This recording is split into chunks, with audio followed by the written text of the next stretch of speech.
So we are in, Yolanda? Yes, we're in the webinar. Okay, hello everybody. Thank you for joining us to the fourth webinar organized by the two projects, SPINE and Upper. Probably you are very much aware that these two projects are dealing with the public transport. Apologies, I'm a bit puffed because I had to change the location. I didn't have the internet connection good in the previous one. But now I hope that I can I can have a stable connection. So once again, thank you for joining us. My name is Lucia Crista. I'm the Managing Director of EIP. I'm very proud and pleased to be part of SPINE project, and I'm closely working with the Upper project. As I said, these two projects, Upper and SPINE, are the two active projects of European Commission that are trying to reposition the public transport in the mobility offer in cities and regions across Europe. They both work with 21 cities across Europe, and they have an array of very interesting solutions, tools, and ideas to test for creating a better mobility offer based on public transport. Now, without taking too much time, I would like to invite you to interact with us through question and answer feature of Zoom. And my colleagues that are in the background will collect this information, and we will, or your questions, and we will address them during the, apologies, through the series of moments when we will interact with you. Now, what we prepare for you is to have two sessions that will look into multimodality from different points of view, and this is why we show this image here, because this actually addresses the interest of the audience in the last webinar. So for this, we invited 4 excellent speakers from Thessaloniki and Heraklion in the first part, and from Hanover region and Antwerp in the second part. So without further ado, let's start with Andreas, because he is always very, very honest and said that he has to leave very, very quickly after this presentation, and but his colleagues will stay in. So if you have immediate questions for Andreas, please address them. Now, while Andreas prepares his presentation, I'll introduce him. He's a research associate for CERT, and he's an assistant professor in Democritus University of Thrace. And he has been in many, many projects, and I think he has a generous experience to share with us from Upper projects. So Andreas, the microphone is yours. Thank you for giving the floor, and thank you for giving us the opportunity to present the work that we are doing as Thessaloniki in the Upper project. I hope you can hear me well and you can see well my presentation. Perfect, perfect. The focus of my presentation is about an individualized multimodal trip planner that we have developed and we are currently testing with main aim to promote public transport and shared mobility services in the city of Thessaloniki. But first of all, allow me to introduce the Thessaloniki's mobility system, where according to the most recent study in Thessaloniki, with the most recent transport study in Thessaloniki, the modal share, as you can see here, is about 50% for private vehicles and only 16.5% for public transport. You can understand that Thessaloniki is a highly car-dominated city. Also, according to a recent survey, the public transport user satisfaction is at very low levels, and we have low levels of multimodality too. So this is the dark side of the things, but there is also a bright side. And there's a bright side because Currently, in Thessaloniki, we are experiencing a revolution in the mobility system and mostly in the public transport system. That's because recently the metro started operating after a very, very long construction phase. Also, within a less than 1 year, we are expecting the first expansion of the metro system to start operating. Recently, more than 100 electric buses joined the public transport fleet, and we also expect more electric buses in the near future. E-ticketing was developed for the first time in the city, and also we have some activities for developing multimodal hubs and micromobility hubs in the city. You can understand that currently we are experiencing a revolution with regards to public transport. And that's why we always used to say that the Upper project that aims to revolutionize public transport in Europe came in the best time for the city of Thessaloniki. And we are trying to take advantage of this momentum in the city by implementing a combination of 10 different measures in the Upper project, which can be classified in the clusters that you can see in this slide. The greatest cluster among the things that you can see is about towards increasing multimodality, which is the topic of the webinar that we have today. My presentation will mainly focus in measure 5, the multimodal trip planner, the individualized multimodal trip planner. But firstly, I will say a few words about measure 1, which is about optimum transfers on park and ride areas. Here, in these two figures, you can see the first ever complete multimodal hub in the city of Thessaloniki. In the left side, it was the initial plan about how the Nea Helvetia multimodal hub will be developed, will be constructed. And in the right part, you can see how the multimodal hub in Nea Helvetia is in its current situation. It is already operational. Many public buses are now terminating there. Also, a metro station is located there. And very recently, a park and ride area was completed. It was constructed and it is now operational. What we are doing as part of the Upper project here, we have developed a mobile app that provides real-time information to the users about the public transport schedule, about the availability of shared mobility services close to the multimodal hub. And the next phase of the project, we will also install appropriate equipment for having an estimation about the real-time availability of parking spots in this parking area and provide also this information to the users for facilitating the park and ride process in the multimodal hub of Nea Helvetia. However, we understand that motivating people to shift from a unimodal culture to a multimodal one is a very difficult and complex process. Combining different transport modes creates a disutility to the users due to the transfer between modes, and we understand that only providing real-time information for a single or even for several transport nodes or multimodal hub in the city is not enough. And that's where measure 5 comes, where we are dealing with the whole trip chain, not with a single node, and we are trying to provide multimodal solutions that are customized to each user based on its preferences. When we joined the Upper project, we already had a primary version of this multimodal trip planner.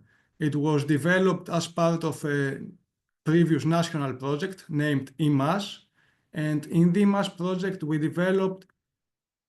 formed the first ever electromobility mass platform in the whole Greece. This platform was integrating electric scooter sharing services, electric bike sharing, electric car sharing, as well as parking and charging services through a single app.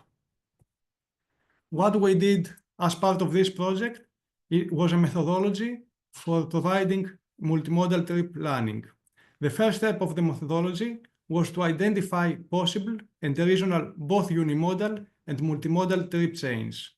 You can see here the multimodal trip chains that we identified and the modes that were integrated in these solutions were only those that were covered by the e-mass application, namely car sharing, bike sharing, scooter sharing, and of course walking, which is also always a part of a multimodal journey.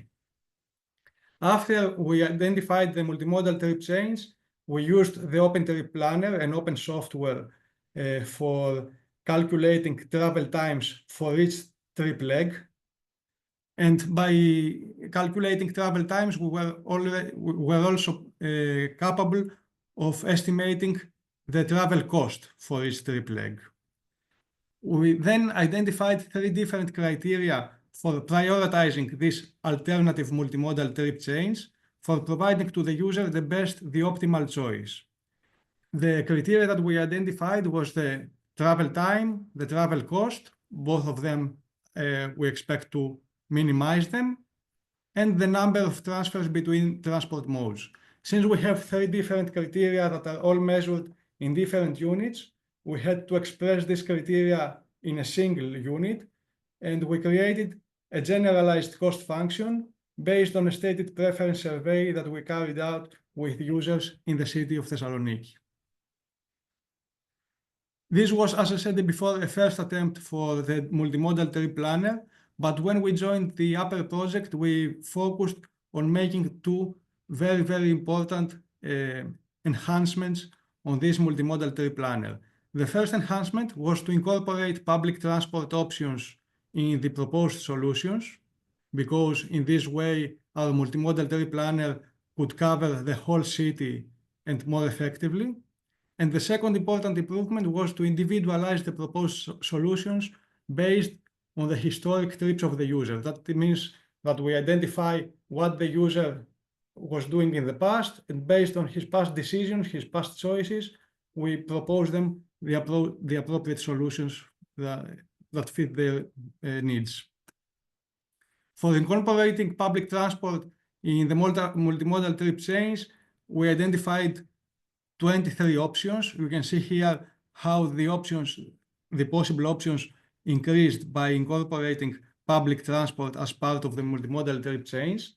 We then had to gather the GTFS data for the public transport system in Thessaloniki. I would like to say that before less than a year, GTFS were not available in the city of Thessaloniki, and they were firstly collected and created as part of the Upper project.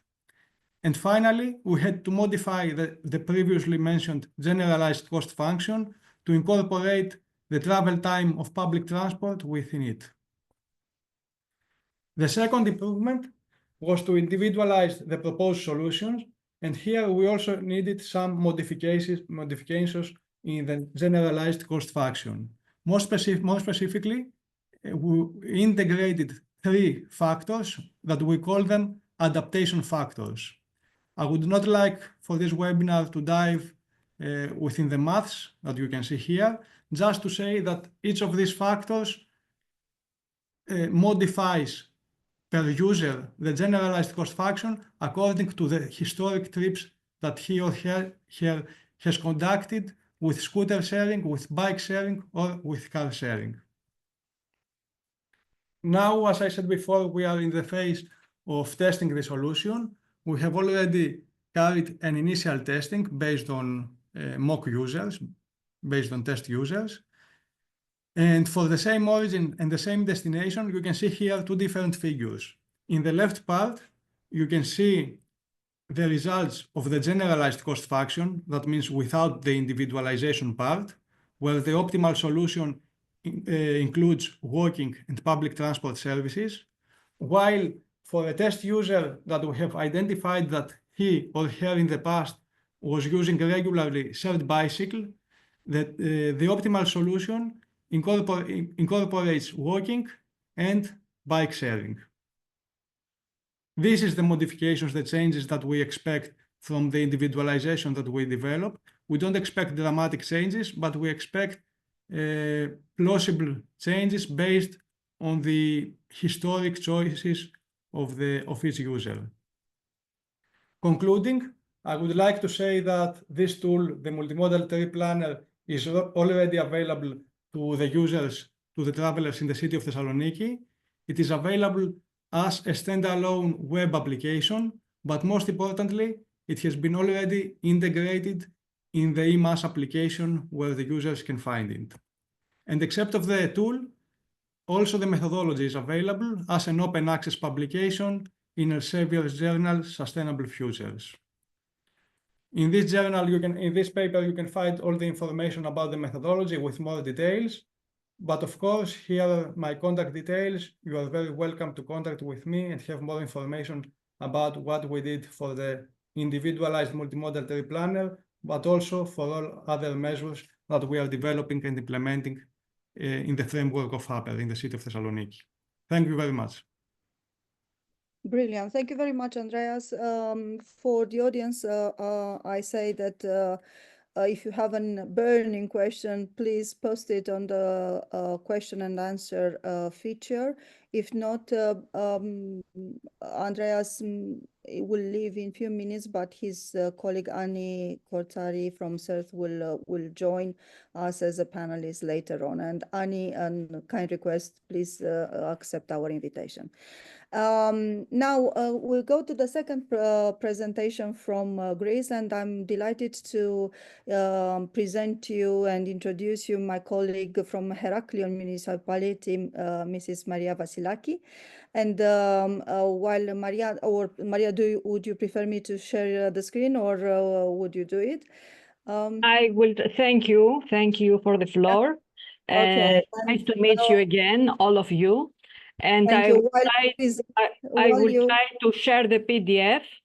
Perfect. So while you do that one, I'll introduce you as part of the Heraklion team. She's supporting the Heraklion team there, and she interacts with the project. But Maria has an extensive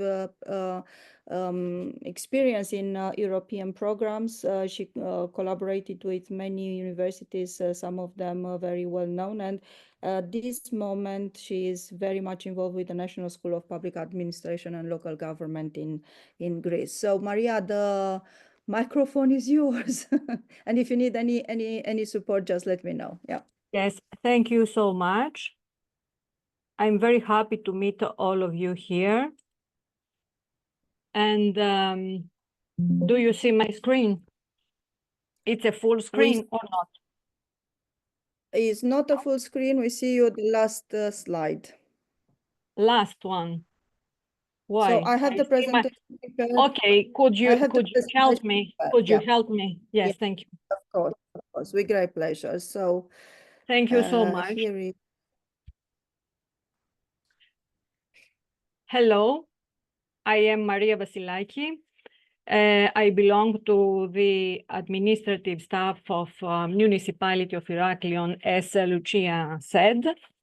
And I will present to you today the two measures in the framework of SPINE. First, I would like to see the first slide, please. Thank you. A brief introduction for the city of Heraklion. Heraklion is the biggest urban center of Crete, the capital of the region, and the economic center of the island. The city is also the commercial and scientific center of the island. It occupies a strategic geopolitical position in the southeastern Mediterranean, connecting three continents and many different cultures. The city's population is approximately 180,000 inhabitants. According to statistics, during peak tourist season, there are 19 visitors per resident. Next, please.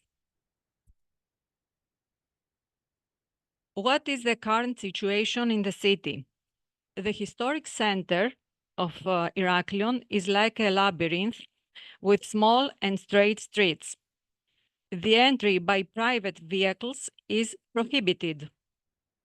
The main streets of the historic center are reserved for pedestrians only.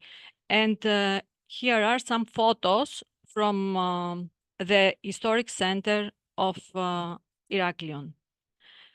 The next slide, please.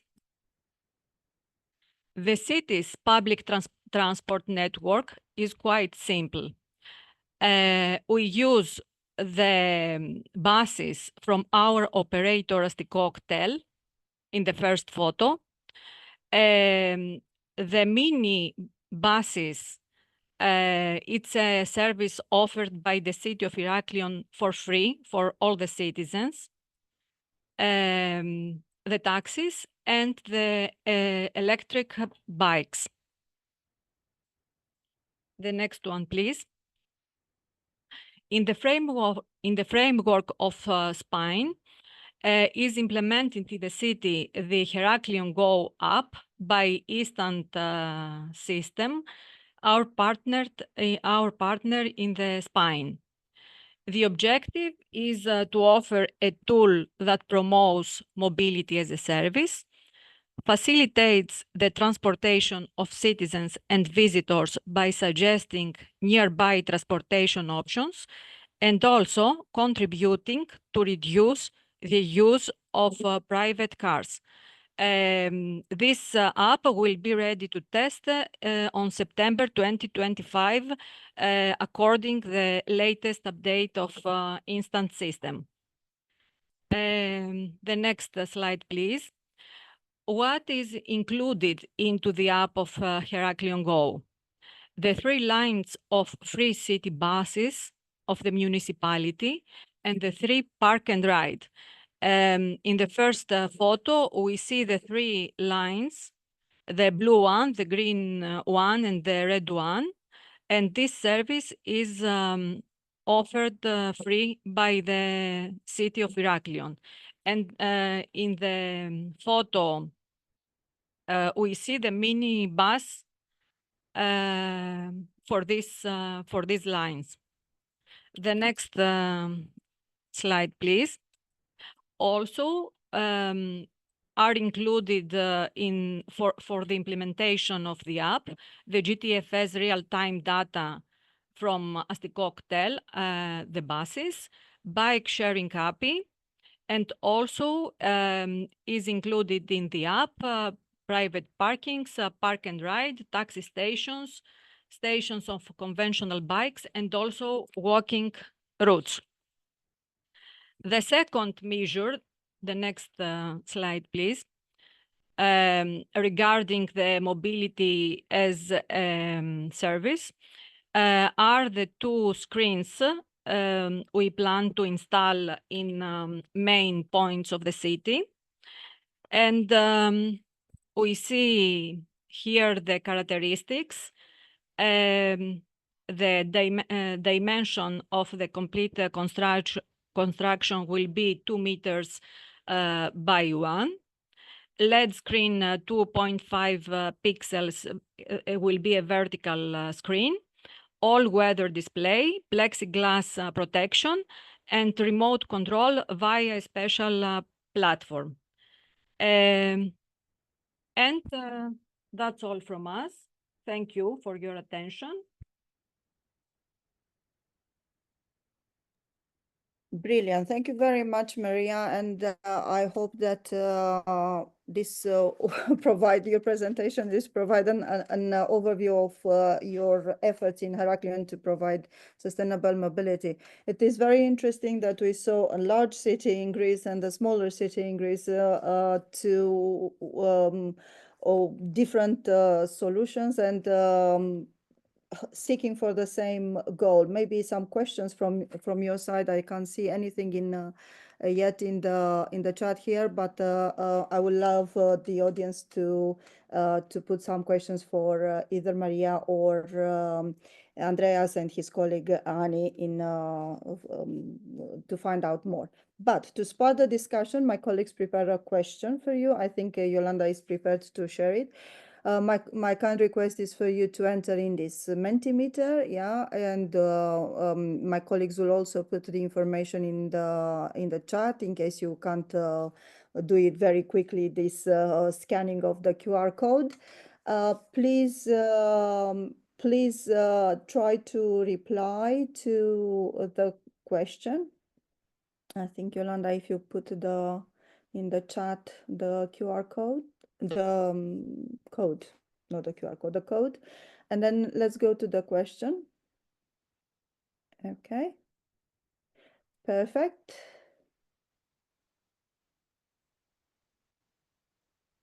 Okay, so what is the most difficult barrier from your experience? What is the most difficult barrier in breaking to break in planning a successful integrating mobility system? The question is a bit complex. Try to put the first three most difficult barrier.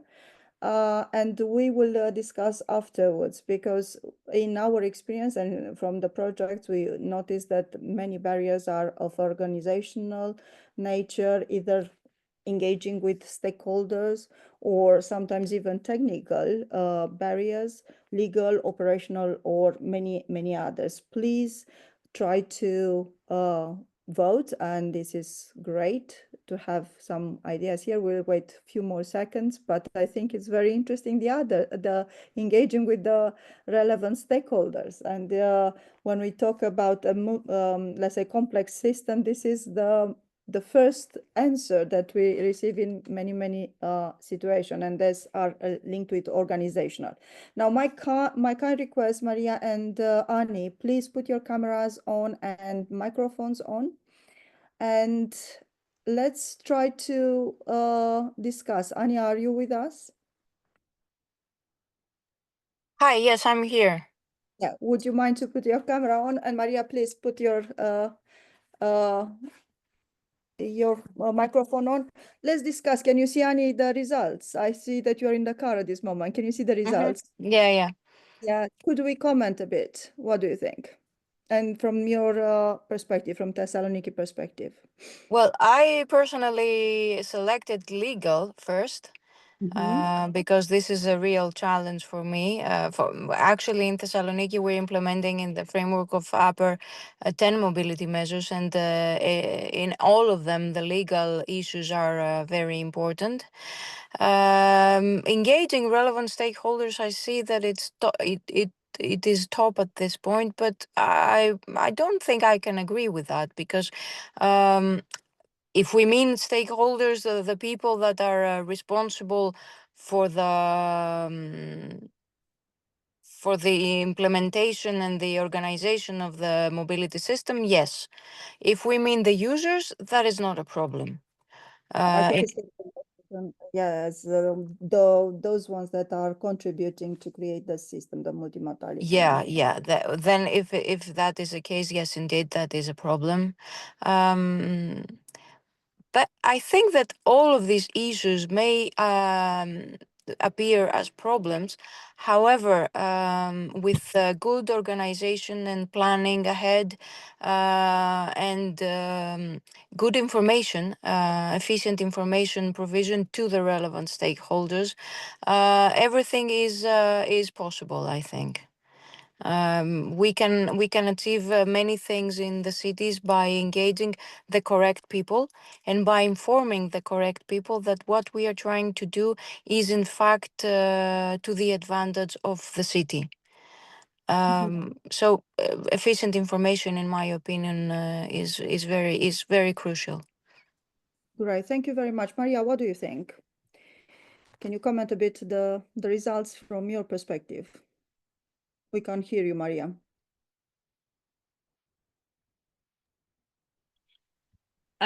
Okay, for us, the problems were of organizational nature, because we had to find all the data necessary, and the stakeholders and the other partners were not always they hadn't always the willing to share their data. And we spent 5 or 6 months to convince the operators to share their data. This was the most stressful point of the implementation, especially for the app. All the others, we have a great collaboration in the municipality, in the various departments of the municipality, and we have the technical support. And we hope to finalize the measures without problems. Very interesting. Thank you very much. There are two different opinions here, as you can notice. It depends very much sometimes with the dimension of the scheme that we are talking. And as Annie mentioned earlier, sometimes talking or bringing together the people around the table and agree with them, different aspects could be an aspect, whether in a smaller environment, a smaller city, smaller, let's say, pool of stakeholders. Probably this is much more easier to let's say, to convey let's say, a same message or a same solution that could be done. Now, I will be very curious which are the others. So I would like the audience that selected others to put in the question and answer their option. I'm very curious, and I may pick it up later on. Now, Yolanda, if thank you. Let's go to the second part of this meeting, and we have with us the region of Hanover, represented here by Kala, and her colleague. I think she disappeared, or I don't see her at this moment. Oh no, she is there. Oh, hello. Sorry, you were on a different part of my of my screen. Not a problem at all. I'm still here. I'll try to share your presentation if you bear with me. Yeah. 2 seconds. Yeah, it will be like this. Can you see my screen? I can't see you at this moment, but you are part of Upper project, and Kala, I don't have information about the colleague, but Helen, but Kala is a traffic planner and she leads the activities in Hanover for Upper project. She has a lot of experience in public transport, strengthening the role of public transport, and she has a background in architecture and environmental planning. I think they are both, I spoke with them previously, and they are very, very interesting activists for integrated mobility in region Hanover. And Hannah and Helen, the microphone is yours. Yeah, we could not see your screen at the moment.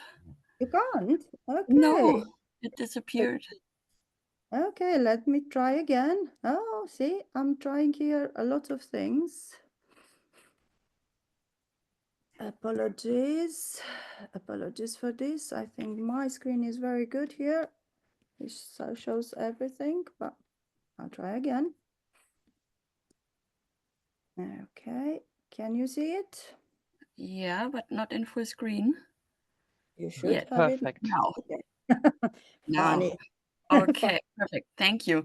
So, yeah, as introduced, my name is Kala Wilhelm from Hanover region, and we start presenting our bike tower for multimodal travel.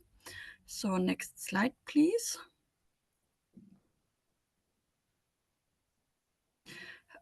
First of all, a short overview of what I would like to talk about and what my colleague would like to talk about.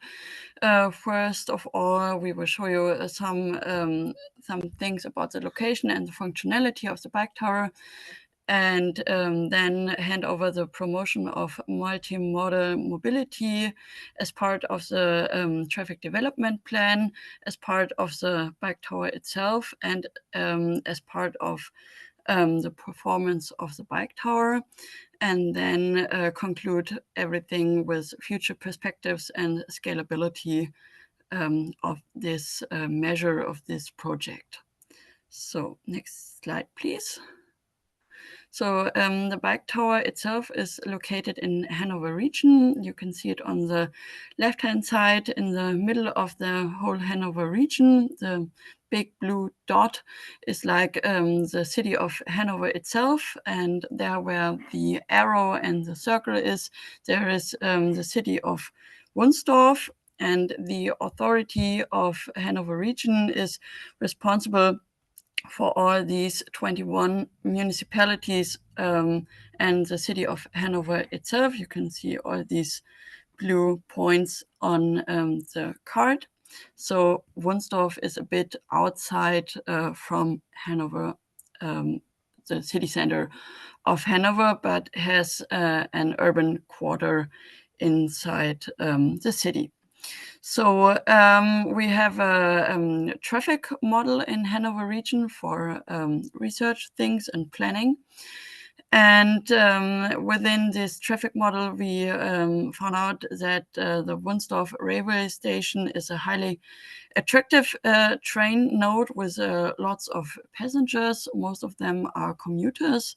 You can see here on the right-hand side the right lines, and the thickness of the lines represents the number of passengers. So a thicker line are more passengers, and from Wunstorf to Hanover itself, like here in the middle of the picture, there's a big thick line. So next slide, please. So this was the initial point for building this bike tower on the train station of Wunstorf.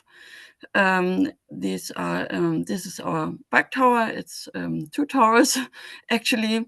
It's opened in November 2023 and has 244 parking spaces in total, which is 16 bikes on 8 levels.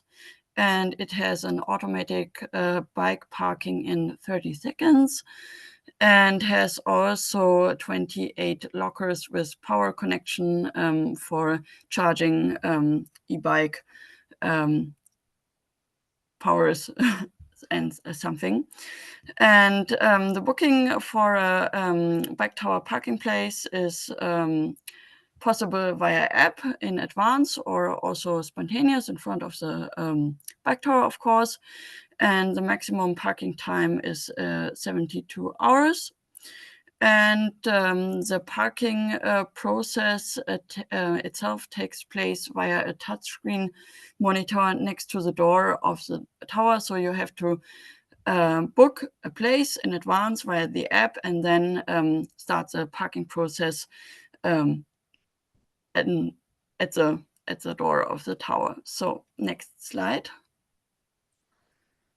So here you can see the parking process. There you can put your bike into this kind of elevator that is shown what kind of bikes can fit into the bike tower with height and length and so on. And then the next picture shows an insight into the bike tower, and then the elevator goes up and parks the bike automatically into the bike tower. So now I would like to hand over to my colleague Helene, who is a specialist for the bike tower. And yeah, here Thank you you so go. much, Carla.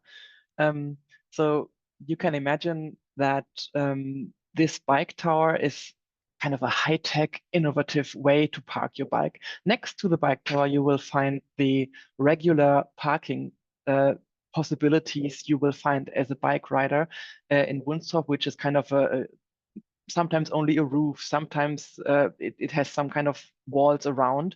But we learned that if you have an expensive e-bike, you would rather park your bike in a secure spot, not in a where no one can reach it. It's secured from weather. Nobody can touch it, and you are sure that once you return from your commute, you will find your bike in a splendid way, and you will also have a charged power. It's akku, I don't know the English word. So this is why we decided to build this this tower. One thing which we struggled with was we already had an app where you could book parking spaces for bicycles in other communities, in other places.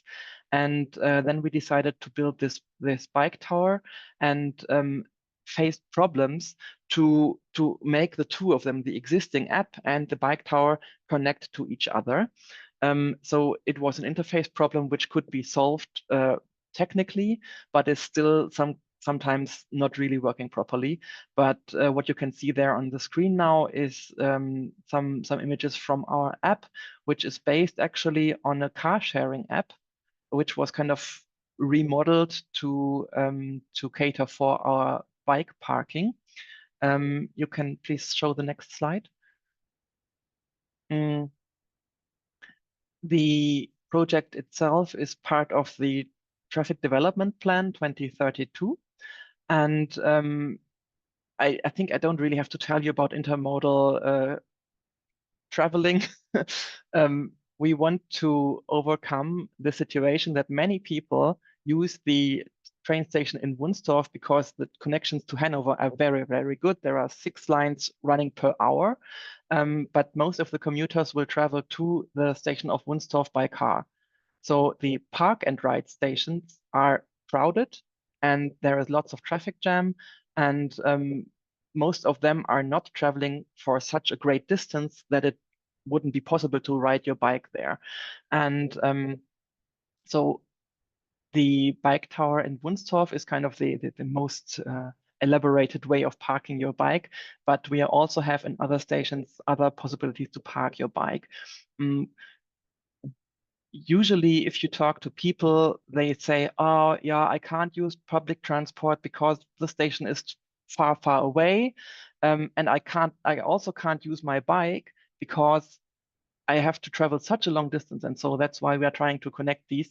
This is especially mentioned also in our traffic development plan, that we are going to further to build more of these bike sharing, of these bike parking possibilities.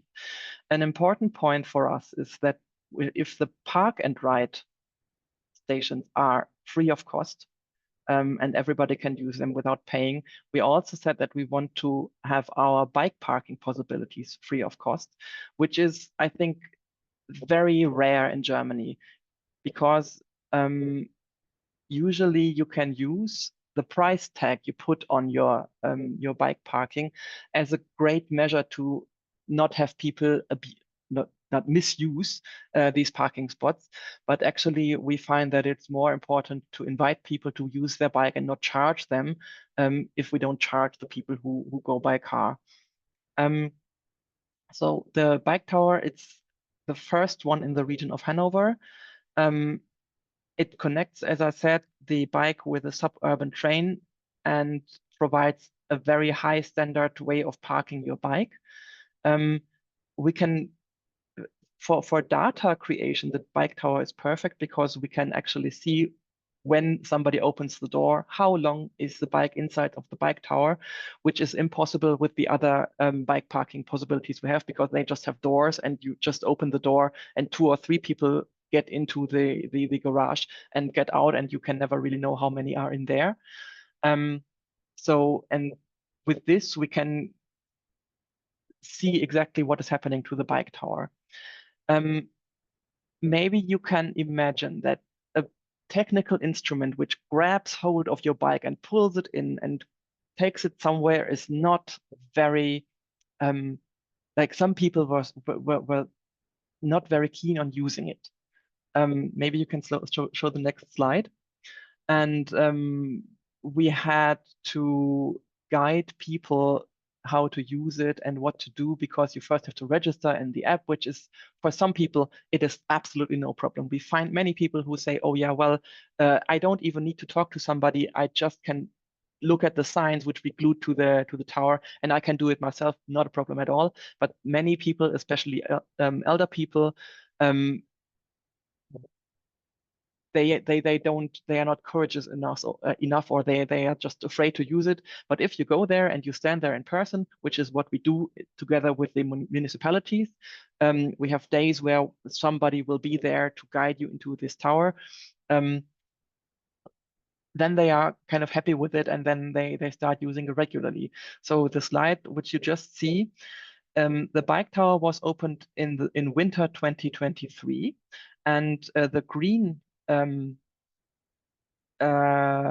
shows what happened in May 2024. So on the x-axis, we can see how many times a person used the bike tower. And you can see that in May of 2024, there were about 65 people per month who only came to the bike tower once, put in their bike, and never ever did it again. And there were hardly any people who used it more than 14 times per month.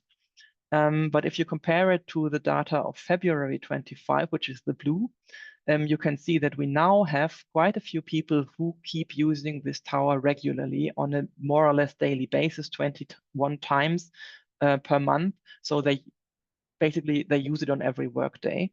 And even though it's just a small increase, we can see that there are people who are using it regularly and that it makes sense for them to use the bike tower in their daily commute.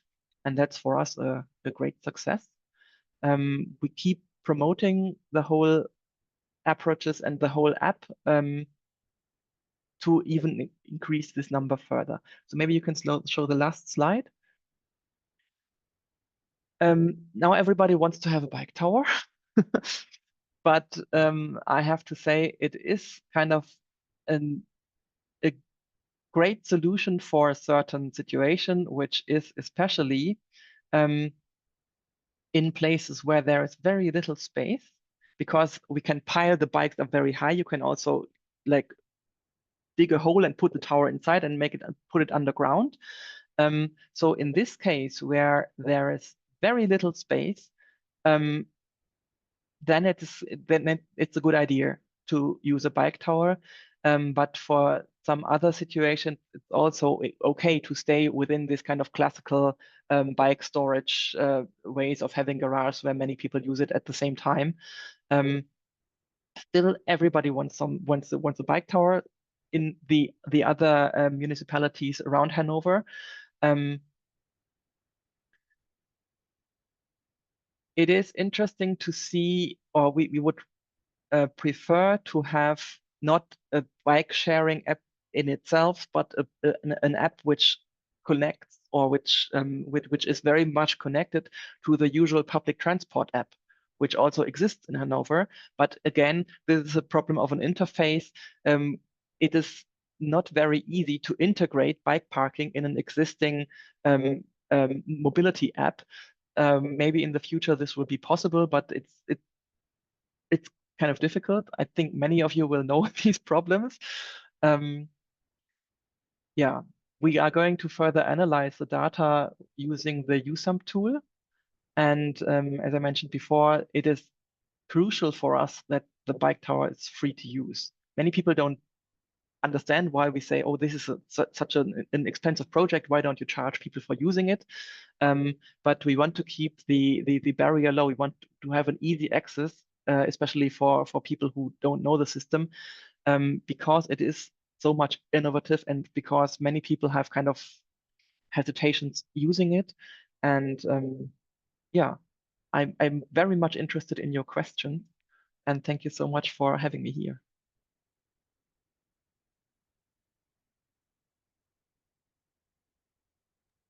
Great. Thank you very much, Carla and Helen. And I pressed the button. I was very careful pressing the button for you. Very interesting project. I hope it triggers questions from the audience. I have a few, but I'll preserve them for later. After Stein presentation, and which I'm delighted to invite him to present his experience in Antwerp.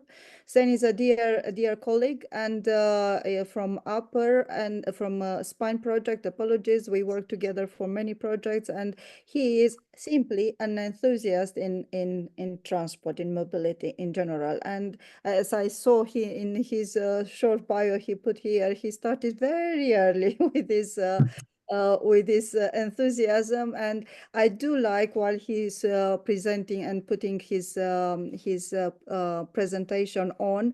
I like the way he introduces himself in this particular measure, a spider in the web of the mass mobility. my dear Spider, Stein, the microphone is yours. Yep, thank you very much for that introduction. So I would like to talk to you about some of the things that we're doing within the city of Antwerp, within the SPINE project. And one of the things we're doing is a route planner, but of course, I need to frame it a bit more. So I'm working for the city of Antwerp. My slide button was not working. Work for the city of Antwerp within a program called Smart Ways to Antwerp. And there's a bunch of things within it, all with the goal of making people move in a more sustainable way, but also keeping the city of Antwerp accessible, because we're doing a lot of roadworks in and around the city. So the key element there is, of course, providing the right information to the users and show them all the different options there are, because we've gone from a couple of options to, well, a massive amount of all the shared mobility solutions and all the combinations. So we built a route planner for that. You might ask why you built your own route planner. Simply because the industry could not provide what we wanted, functionality. So let's dive into that. I promised that I was going to stay within the time limits. So excuse me for the speed, because I want to tell a lot of things, because I'm very excited about it. A route planner, one thing, a key element there is our route planner includes all the different modes. I see a lot of public transport operators integrating shared mobility, and then forgetting about the car user. You need to provide car advice to appeal to the car user and to give them public transport, shared mobility, and other modes advice. So we've said, okay, we're going to include all the different modes available. Now, that is one thing, that's the easy thing, that those are the things that Google can do too. So we said, like, let's push it up a little notch. We want to have the combination of all the different modes. That is something different. Okay, Google starts to do that now too, but like on the left hand side, you see what Google would give as an advice, and then you see what we provide as advice, including the water bus that we have in Antwerp, the different combinations, public transport, shared mobility, but also park and ride, tram, and then walk a bit, and all the information behind it. And the nice thing is that we have full control on how things are organized and the information that we show. And some of the information that we show, or one of the things that we do that we've learned is of key importance, is we sort based on our own logic. So we don't use time as a sorting mechanism. A lot of the commercial parties do that.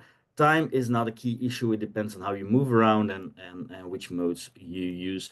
So that is one thing. These are all the different elements that we've been playing with. So time is not the first thing. Kilocalories, we've learned that that has a bigger impact than CO2 emissions. CO2 emissions is mainly a good reason to have a lot of senseless discussions about it. Number of steps taken, and the price, of course, also play a role. And then we include some little nudges, like the smartest route, that's according to our logic, park and ride route, so to make a couple of things clear, and all of that. Now, that's based on some research that has been performed by Carolina Bojecka, and she checked what the impact would be, a stated preference of certain modes, and she used anonymized version of Google Maps interface, Smart Ways Antwerp interface, and then she created one with some more nudging techniques behind it. And on the right, you see what the impact is on the stated preference. So the moment people choose a route, which option they would choose. And there you see that just visualizing the routes in a different way, not giving different route advice. It's just the sorting and the information you give and how you present it to the user already has a big impact on how people make choices. So we provide a lot of options. We provide nudging, and to show you the different combinations that we can make, this is a bit all the different combinations we can make. I have to update it again with all the correct logos and the hubs and the transfer points and all of that. But just to give you an idea, we can make all the logical combinations. Take the train to the, take the car to the train, to the shared bike, combine all of that. So that's, I think that's unique. Another thing that is unique is that we are in full control of all the parameters of the routing logic. So that means that we have we can guide cars around the city center We can play with the weights of different road types and all of that. So that is a key element there. For the car, that's one thing. For the bike, that's one thing. But we also now have that for freight route planner. That this will be put live hopefully in a couple of weeks. So we give route advice where for the truck routing, we take into account turning circles, school streets, school environments, bridges, tunnels, road classification, a whole bunch of parameters to ensure that they take the most preferred route. Sometimes you cannot avoid school environment, but we try to minimize it as much as possible. I had a little detail there, but we'll not go into that. Then, of course, it's good to give the pre-trip advice, but on trip you also want to have advice. So we developed in the app part of our route planner turn-by-turn navigation for all modes and for multimodal trips.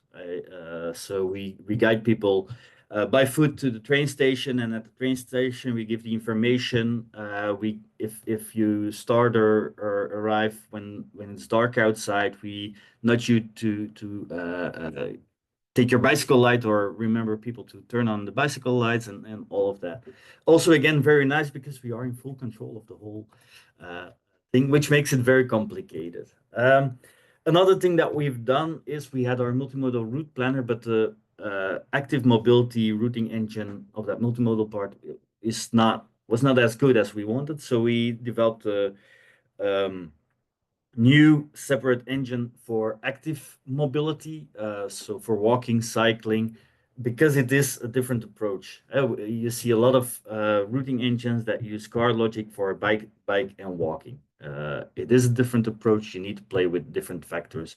So we've implemented that too, to give better focused advice. And then recently, also within the Spine project, we started combining the route planner and the mobility map that we had separately. So we've been integrating all the information. The map that you see here is a bit crowded and a lot of colors, but that's the accessibility map. So that's why you have the brighter colors.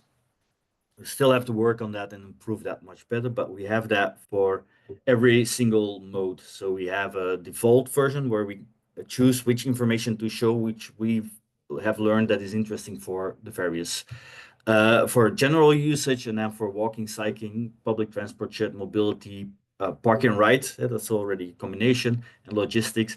We choose which layers to show, which combinations to show, at which zoom levels and all of that. And the nice thing again is that we are in full control of that whole thing.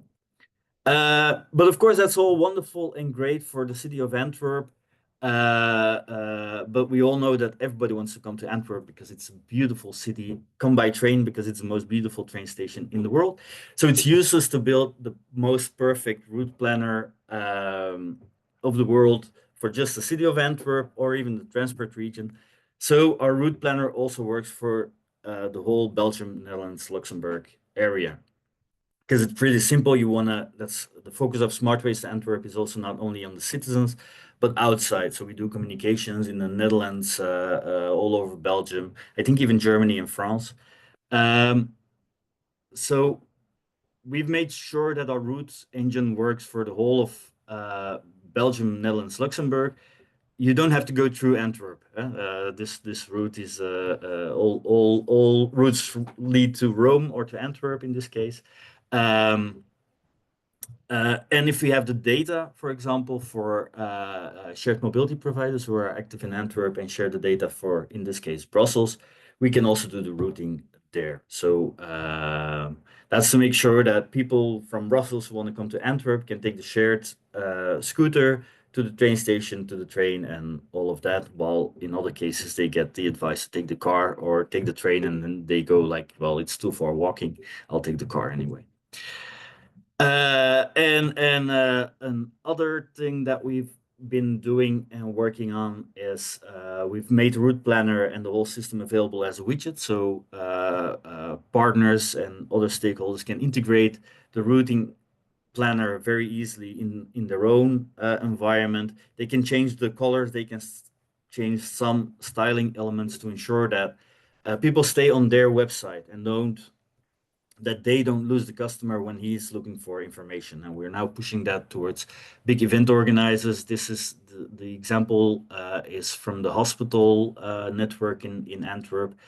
So they integrated that on the website. And the added benefit is that the different stakeholders don't have to do their own development, and we can provide to many more people the route advice that is in line with our policy goals and what we push forward. So that's a lot of things about the route planner in a very fast way. I added one more slide, and that is to mention, of course, that within Spine, we are not only working on the route planner and on the digital part, the pre-trip part, providing information and all of that, but we're also working on the on-trip wayfinding, digital information. So we've developed a wayfinding system for on the hub itself or towards the hub, and we're working together there with the public transport operators and different stakeholders to align branding, design principles, and all of that to ensure that the customer doesn't have to think and preferably doesn't really need our route planner during his trip. But if he needs it, we got his back. And we are at the same time also redesigning the hubs, the available hubs. I think we have defined 130 hubs in Antwerp, and we're redesigning them all, bringing things close together in a more logical way, adding the wayfinding where needed. And on the left, you can see an example of that. So a lot of wonderful, great things, and I haven't even talked about all the communication and nudging and employers approach that we have in Antwerp. If you want to know more about that, I can keep on going about that, as mentioned. Get in touch. We love to also guide people around or explain everything we're doing. Last week, there was a group of Finns coming over for mobility safari, one of the other things that we're doing. So get in touch and I'll bug you with all the things that we are doing. And if there are questions, shoot, and I'll leave it to that. Thank you very much. Brilliant. Thank you very much, Stena. As always, I am, how many presentations I saw and how done by you and how many times we talked, and still I'm very pleased to hear you all the time. Thank you for the presentation. Thank you for the time. I think it's very, very interesting what you have presented, all of you. I think I'll take some questions from the audience, and thank you. We have one. Before I take that question, I have my own questions. It's for Kala and Helen. It was very interesting, your presentation and these towers of. I know I'm Romanian. Some of you know this one, and it is an interest in several Romanian cities to find the space where to park let's say in an ordered way the bikes, and it is not easy to find a proper solution for this.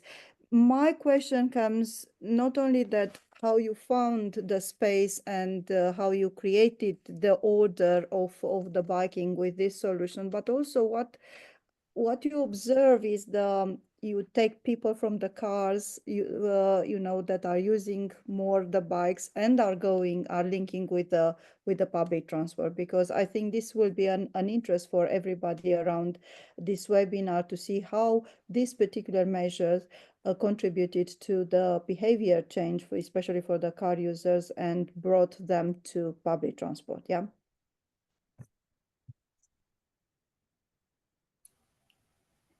Helena, would you like to answer? Maybe you are better than. So the space where we put the tower is one of the most like many of the citizens of Wunstorf say you put it on the wrong side of the train station, which is very interesting since you can surpass the whole train station sitting on your bike, and we were surprised to see how many people are annoyed by doing that. And I mean, it's in hindsight, we can follow this. We can see, yeah, okay, I would also rather have the bike tower on the side where I'm actually arriving. But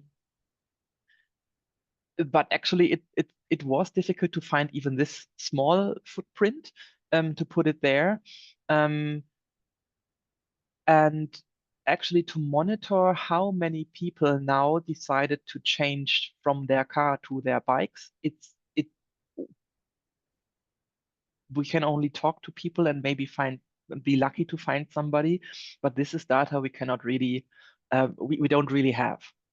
Yeah? Okay. We know that there are many people who are absolutely happy about having the bike tower and using it every time, but I have not yet. We can't show data saying, okay, now you see the was heißt Auslastung? Like the parking spot is not as the park and ride is getting emptier and emptier while the bike tower is getting fuller and fuller. We don't have this data actually. Like we can see how many people are like more people are getting into the bike tower, but are they really people who have been using their car first? Nobody knows. Will be very interesting from our perspective, from the project perspective, to find this one. And I don't know if Carla wants to supplement what you are saying. If not, I would like to invite Yolanda to put the question on the Mentimeter. And while the audience replies to this, I'm asking Stein. I'm very curious, Stein. Indeed, you have limited time to present the full, let's say, picture of activities that you are doing. You presented only a short part of activities that you are done in Antwerp, but it was it was very interesting what you said, that it is your logic, it is your routing logic, and you took the control in a way to create this one. I think this is a very bold, let's say, action on your side, and it's a lot of responsibility to take this one, this full control. And why I put this one and why I underline this one is because this means that you have to take on board everybody's expectations, everybody's views, everybody's interests in moving in Antwerp and Antwerp region, as we saw. Can you expand how you do? I know that you presented at the end just a bit of what are other actions, but can you expand a bit these things? Well, it's so for the routing logic. Well, I think it's often just listening in and talking with experts and comparing things and see what works and what doesn't work. For example, we could. So one of the things that we do, for example, is 30 minutes by car in our sorting order is the same as 45 minutes by public transport.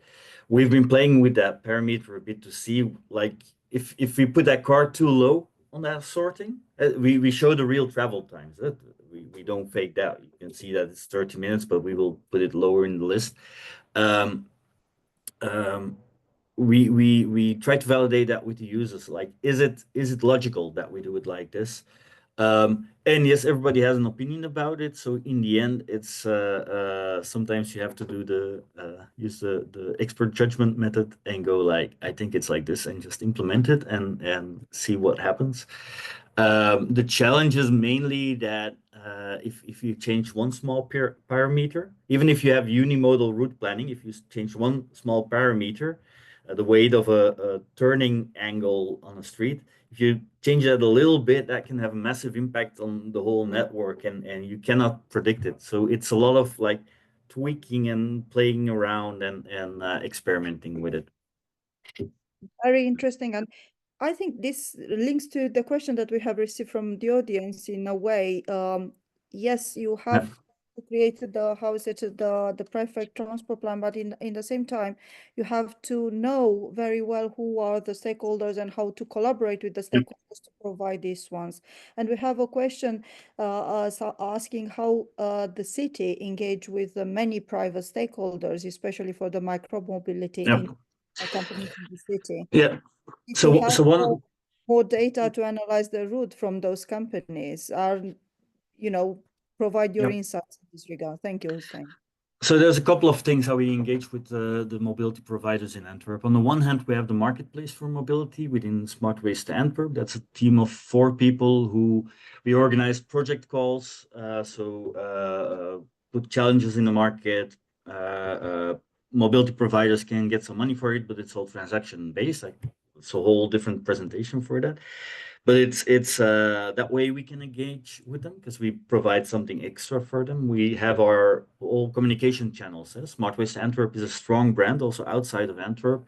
It's a trusted brand because all the things we do. So if we communicate about an offering of mobility provider, it is more trustworthy than they would communicate it themselves. So there, that also makes it easier to sit together with those people and talk about their challenges. And because I'm not the one, for example, I'm responsible for MAS, but I'm not the one making up the regulations. I'm the one there to help. So they can be much more open towards me than towards the one who's holding the stick, all of that. So that's what we're doing. As part of the operating license of shared mobility providers, you have to have an operating license. They have to share data with us, both for monitoring, but also for integration. So it's the carrot and the stick story again. And from that data, of course, we can gain a lot of insights. What we don't have is very detailed trip information through those channels. We have that through floating car data and other collection methods, but so that we don't do for the simple reason that it might be an extra barrier for people to use our route planner or to use our information because government collecting really detailed information of where you're going is not only GDPR wise, but it is sensitive for people. So we try to find a balance there, collecting the insights, but we do make yearly surveys on the mobility data, and I'll share the link in the chat where you can find the results of the past 10, 12 years on that. I would also like to reply to the Floridea question. Yes, I was just wanted to introduce that question. Allow me to do it. Because it's a very interesting question, and we know how important it is to have to plan for everybody, and how this particular route plan could support people with mobility and cognitive disabilities. Yeah. So on the one hand, we have the accessibility map where we show all the information of, for example, or one step back on all the mobility hubs, and if we have the accessibility information, we provide always that information, whether it's on the accessibility map or not. For example, park and rides with 20 spots for disabled people, parking spots. We show that in the information anyway, so you don't have to go to a special map to find that information. But of course, there's other information like bus stops that are suitable for people with who are visually impaired or mobility impaired with assistance. All of that we show on our separate mobility map. Everything is WCAG compliant, as we have to be. So all that information is provided. What we don't do yet, but that is something that our system should be capable of, is do specific routing based on rolling routes and wheelchair accessibility routes and all of that. For the mobility hubs, the goal is to make them all accessible. So if we put in wayfinding at the hub, we at the same time also do all the improvements towards accessibility and all of that. So we are working very hard to implement all of that. But as in every city, we have a very, very big backlog to do it. So we provide the information as much as possible, but sadly, and then the engagement we do that. We recently had mobility safari with a bunch of with a broad stakeholder, with some people with disabilities. We collect feedback and we see what we can change, but sometimes it takes a complete redesign of a square and everything underground to fix a simple problem. Yeah, I think it's very interesting how you are combining different methods and tools and channels, to communicate with the stakeholders and citizens. But I think Floria's question also has another dimension to it. I think to what extent the app in per se, is respects all the cognitive disabilities, so it's done. Yep. For those ones that can do it. I'm not entering in the discussion more on this because I'm pretty sure that we can expand the discussion on this. I would like Maria and Annie also to come into discussion of these results that we have on this question. So everybody, Maria, Annie, Carla, Ellen, and Stein, please try to comment this question here. What was the most important condition to have a successful sustainable mobility hub? And very interesting, it's the correctly understanding the needs of users. Once again, more and more is the communication. Anything that is communication, like before it was the barrier, it was the communication with the stakeholders and actors that will have been involved. Here is being able to understand the needs of those that you address with the measures that you are creating. So please, who wants to just making me a sign and I'm taking it. Annie, please. Yes. Thank you. Can you hear me? Yes, we can hear you very well. Okay, great. Yes, as you correctly said, here, in my opinion, at least the most important thing is taking into consideration the needs of the users, because the mobility hub is a service provided to the users. So if it's not designed in a way that suits them, there is no reason to design it anyway. Taking into consideration their needs means what modes they need to see combined. For example, I want to take my scooter to park it in the railway station, and then from there take the train and go to the center of the city or whatever. We have seen, I have been working on similar projects for many years now. We have implemented many pilot cases in Thessaloniki, in Athens, and in other cities of Greece. And always the problem that comes up is the fact that, okay, you designed this very nice application, but it doesn't suit our needs, because I want to be there.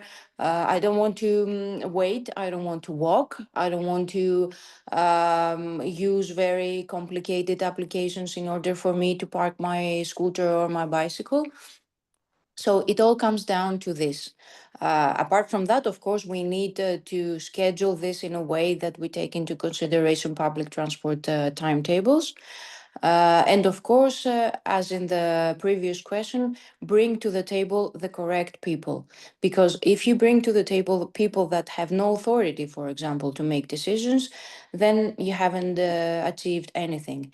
If you bring to the table people that do not believe in mobility measures and think that taking my car and going to the city center is fine, again, you will have no results. So to sum up, taking into consideration the users, bringing the right people to the table, and then plan with these two nodes and try to connect them and make an efficient mobility hub this way. Very, very much agree, Annie. Thank you very much for your intervention. Maria, I'm coming to you. One of the important line here in the reply is the integrated planning, and we heard a lot that these solutions have to have integrated planning. How is this approach in a smaller city? And also, because you are an island, you are a city on an island, what are the particularities from your perspective of having this integrated planning in your environment? Thank you. Yes, for me, it's not very clear what you mean with integrated planning. Could you explain, please?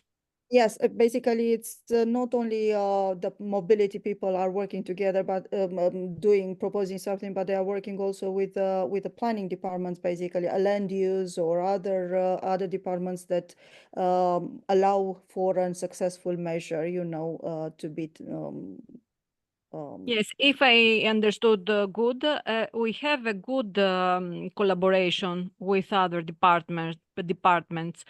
And I agree with Annie that for everything to respect the needs of the users, it's the most important thing.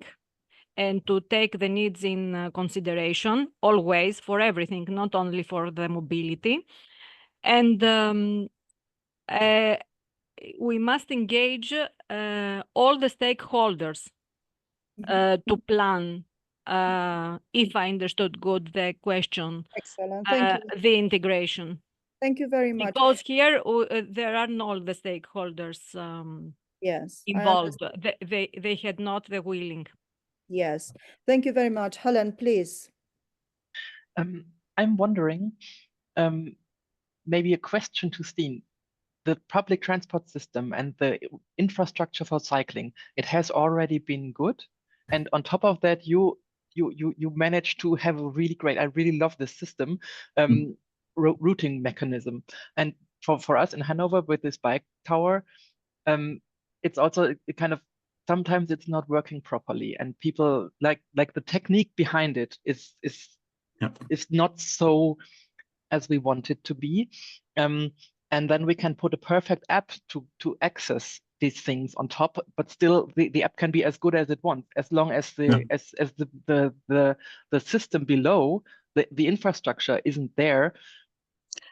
No, so what we are doing, we call it this, with Smart Waste Antwerp, we work on the soft measures. That's about human behavior, information, communication. I'm not part of the mobility department. I'm part of the communication and the participation unit, working on mobility and the data experts. So I should be somewhere completely different. And then you have the hard measures, the bicycle infrastructure.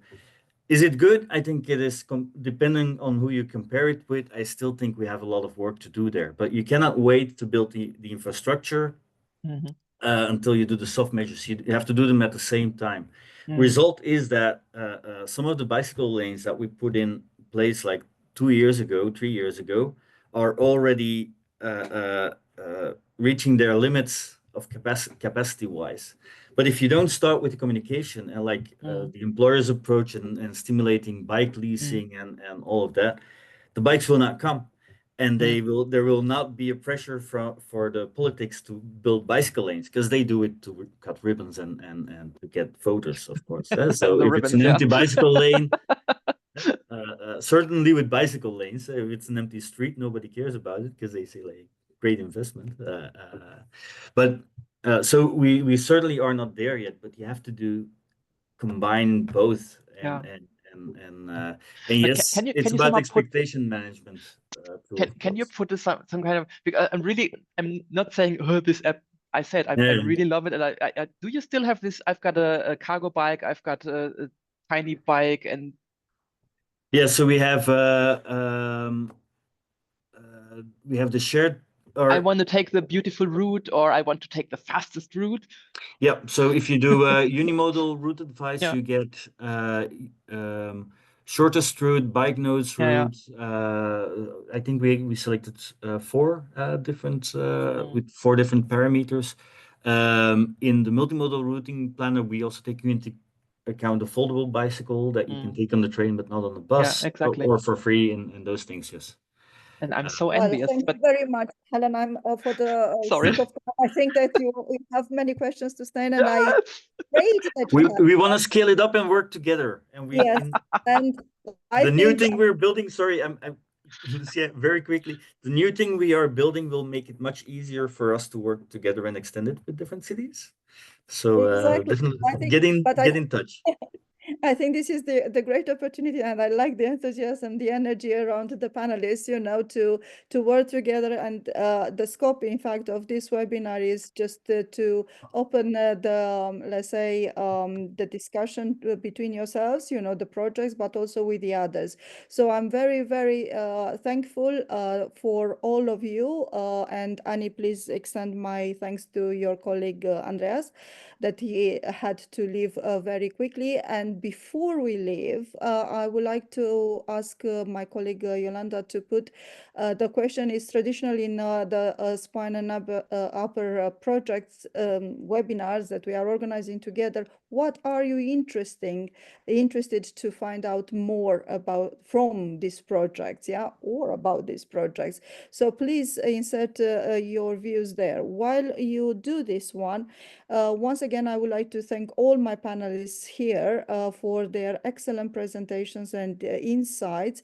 And I have to invite Stein again in an webinar because I had restricted him for a few minutes, and he can talk 4 times more about this, and he still will have something interesting to say.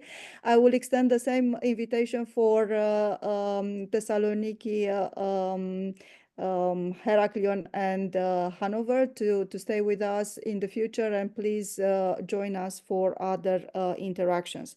Now, few takeaways from me from this webinar.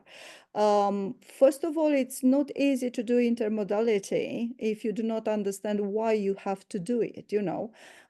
Basically, you have to understand the role and the scope of each of the modes of transport that you have it available in the cities, and how you have to put them together. Very interesting to break out is how to, as a barrier, how you engage with the different stakeholders. And here I'm naming the participants, the active participants in these schemes that you are creating for intermodality, whatever the name and shape and form they will have in your cities. We heard about a bike park. They are very fancy. You know, we heard about a route planning applications, many other systems and ideas there are. The scope basically is for us all to convince the hardcore, how I call them, hardcore car drivers to move from using their cars to more sustainable modes of transport, especially public transport. This is the goal of us all, to reach the climate objectives. In this note, I would like to thank you very much for the participation, and we take note of your views here in this cloud. Inclusivity will be very important part to discuss in the future, and we'll invite you on the next one, organized together with my colleagues Francesco Iacorossi from Eurocities and Mireia Calvo from P&O to have to join us in autumn, the 5th webinar that we are